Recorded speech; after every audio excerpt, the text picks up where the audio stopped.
ಕೊಪ್ಪಳ ಚುನಾವಣೆಗೆ ದಿನಗಣನೆ ಶುರುವಾದಂತೆ ಪ್ರಚಾರದ ಅಬ್ಬರ ಕೂಡ ಜೋರಾಗಿದೆ. ಇವತ್ತು ಕೂಡ ಮಾಜಿ ಸಿಎಂ ಕುಮಾರಸ್ವಾಮಿ, ಯಡಿಯೂರಪ್ಪ ಸೇರಿದಂತೆ ಅಗ್ರ ನಾಯಕರು ಪ್ರಚಾರದ ಕಣಕ್ಕೆ ಧುಮುಕಿದ್ರು. ರೋಡ್ ಶೋ ಮೂಲಕ ಮತದಾರರ ಓಲೈಕೆಯಲ್ಲಿ ನಿರತರಾಗಿದ್ದರು.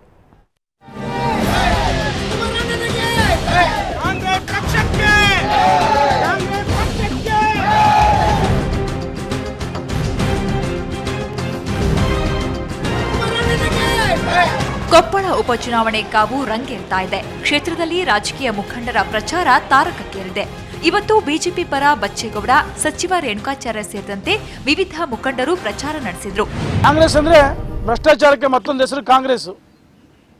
ನೀವು ಕತ್ತಲ ರಾತ್ರಿ ಸಂಸ್ಕಾರ ಕಲಿಸಿದ್ದು, ಎಂಡ ಕಂಡ ಹಂಚಿದ್ ನೀವು, ಹಣ ಹಂಚರ್ ನೀವು, ಜಾತಿ ರಾಜಕಾರಣ ಮಾಡೋರು ನೀವು, ತೋಳ್ಬಲ ಮಾಡೋರು ನೀವು. ನಾವು ಯಾವುದೇ ಕಾರಣಕ್ಕೆ ಜಾತಿ ರಾಜಕಾರಣ ಮಾಡ್ತಕ್ಕಂಥ ವ್ಯಕ್ತಿ ಅಲ್ಲ. ಎಂಡ ಕಂಡ ಹಂಚಿ ಸಹ ಓಟ್ ಕೇಳ್ತಕ್ಕಂಥ ಸಂಸ್ಕೃತಿ ಅಲ್ಲ. ಅಭಿವೃದ್ಧಿ ಆಧಾರದ ಮೇಲೆ ನಾವು ಮತಯಾಚನೆ ಮಾಡ್ತೀವಿ. ಕಾಂಗ್ರೆಸ್ ಪ್ರಚಾರ ಕೂಡ ಜೋರಾಗೇ ಇದೆ.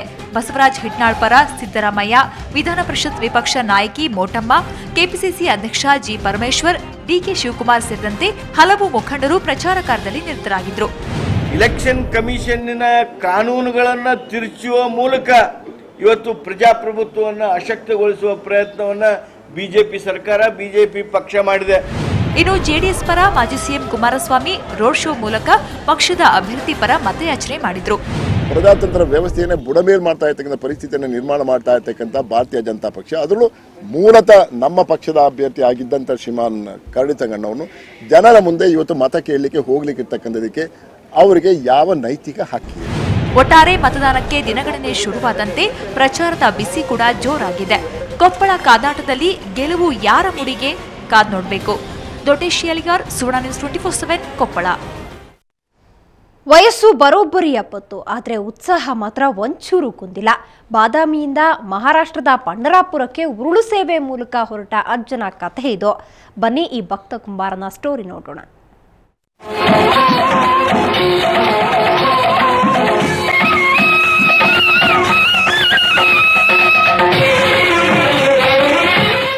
ವಯಸ್ಸು 70, ಆದರೆ ಉತ್ಸಾಹ ಮಾತ್ರ ಭತ್ತದ ಚಿಲುಮೆ.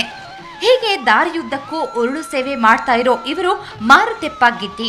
ಬಾಗಲಕೋಟೆ ಜಿಲ್ಲೆಯ ಬಾದಾಮಿಯ ಎಸ್ಎನ್ ಕರಡಿಗುಡ್ಡ ಗ್ರಾಮದ ನಿವಾಸಿ. ಅಪ್ಪಟ ಪಾಂಡುರಂಗನ ಪರಮ ಭಕ್ತ. ಕಳೆದ 30 ವರ್ಷಗಳಿಂದ ಕಾಲ್ನಡಿಗೆಯಲ್ಲೇ ಪಂಢರಾಪುರಕ್ಕೆ ತೆರಳುತ್ತಿದ್ರು. ಆದರೆ ಕಳೆದ 2 ವರ್ಷಗಳಿಂದ ಉರುಳು ಸೇವೆ ಮಾಡುತ್ತಲೇ ಪಂಢರಾಪುರಕ್ಕೆ ತೆರಳುತ್ತಿದ್ದಾರೆ ಈ ಅಜ್ಜ. ಜೈ ಪಾಂಡುರಂಗ ವಿಠಲ ವಿಠಲ ವಿಠಲ, ಪಾಂಡುರಂಗ ವಿಠಲ, ಜೈ ಪಾಂಡುರಂಗ ವಿಠಲ. ಬಾದಾಮಿಯ ಬನಶಂಕರಿ ದೇವಸ್ಥಾನದಿಂದ ಇದೇ 8ರಿಂದ ಉರುಳು ಸೇವೆ ಆರಂಭಿಸಿರುವ ಈ ಅಜ್ಜ ಸುಮಾರು 300 ಕಿಲೋಮೀಟರ್ ದೂರದಲ್ಲಿರುವ ಮಹಾರಾಷ್ಟ್ರದ ಪಂಢರಾಪುರವನ್ನ ನವೆಂಬರ್ 6ಕ್ಕೆ ತಲುಪಲಿದ್ದಾರೆ. ಅಜ್ಜ ಸುಸ್ತಾಗಲ್ವಾ? ಇಷ್ಟು ದೂರ ಉರುಳು ಸೇವೆಯಲ್ಲೇ ಸಾಕ್ತಿರಲ್ಲ ಅಂದ್ರೆ ಅಜ್ಜ ಹೇಳೋದು ಹೀಗೆ. ಬನಶಂಕರಿಯಿಂದ ಪಂಢರಾಪುರವರೆಗೆ 300 ಕಿಲೋಮೀಟರ್ ಆಗ್ತದೆ. ದಿನನಿತ್ಯ 7 ಕಿಲೋಮೀಟರ್ ನಾ ದಿನ ಸಾಕ್ತೀನಿ. ನಾ ಉರುಳುವಾಗ ಎಲ್ಲರೂ ಅನ್ನದಾನ, ರೊಕ್ಕ ಅವನ್ನೆಲ್ಲ ಕೊಡ್ಕೊಂತ ಬರ್ತಾರ. ಯಾವುದೂ ಏನು ತ್ರಾಸು ಮಾಡಿಲ್ಲ. ಬೆಳಿಗ್ಗೆ 5 ಗಂಟೆಯಿಂದ ಮಧ್ಯಾಹ್ನ 12 ಗಂಟೆಯವರೆಗೆ ಉರುಳು ಸೇವೆ ಮಾಡುತ್ತಾ ನಿತ್ಯ 7 ಕಿಲೋಮೀಟರ್ ಕ್ರಮಿಸ್ತಾರೆ. ಅಜ್ಜನಿಗೆ ಮೊಮ್ಮಗ ಸಾಥ್ ನೀಡಿದ್ದಾನೆ. ದಾರಿಯುದ್ದಕ್ಕೂ ಜನರು ನೀಡುವ ಅನ್ನವೇ ಇವರ ಊಟ. ದಾರಿ ಮಧ್ಯೆ ಸಿಗುವ ಯಾವುದೇ ದೇವಸ್ಥಾನದಲ್ಲಿ ವಿಶ್ರಾಂತಿ. ಮತ್ತೆ ಬೆಳಿಗ್ಗೆ ಎಂದಿನಂತೆ ಉರುಳು ಸೇವೆ ಆರಂಭ. ಅಜ್ಜನ ಈ ಭಕ್ತಿ ನೋಡಿ ಜನರಿಗೂ ಆಶ್ಚರ್ಯ. 70 ವರ್ಷದ ಮುದುಕರು ಮತ್ತು ಹಿಂಗೆ ಉಳುದನ ಭಾಳ ಇದು ಆಶ್ಚರ್ಯ ಐತ್ರಿ ಸರ್. ಹಾಂ ರೀ, 300 ಕಿಲೋಮೀಟರ್ ಹೋಗ್ಬೇಕು ಸರ್ ಅವರು. ಮುಪ್ಪಿನ ವಯಸ್ಸದಾಗ ಬಸ್ಸಿಗೆ ಹೋಗಕ್ಕೆ ಮನುಷ್ಯಾಗ ತ್ರಾಸಾಕತ್ರಿ. ಈಗ 5-6 ತಾಸು ಕೂತ್ ಹೋಗ್ಬೇಕಾರ್ರಿ. ಮತ್ತು ಈಗ ಉರುಳು ಸೇವೆ ಮಾಡ್ಕೊಂಡು ಹೋಗ್ಕಂದ್ರೆ ದೊಡ್ಡ ನಮಗೆ ಇದು ಅನಿಸ್ತೈತೆ ಸರ್. ಅದು ಹೀಗೆ ನಿರಂತರವಾಗಿ ಉರುಳು ಸೇವೆ ಕಂಡ ಜನರು ಅಜ್ಜನನ್ನ ಆಧುನಿಕ ಭಕ್ತ ಕುಂಬಾರ ಅಂತಾನೆ ಕರೀತಾರೆ. ಅಜ್ಜನ ಸೇವೆ ಭಗವಂತನಿಗೆ ಸಮರ್ಪಣೆ ಆಗಲಿ ಅನ್ನೋದೇ ನಮ್ಮೆಲ್ಲರ ಆಶಯ.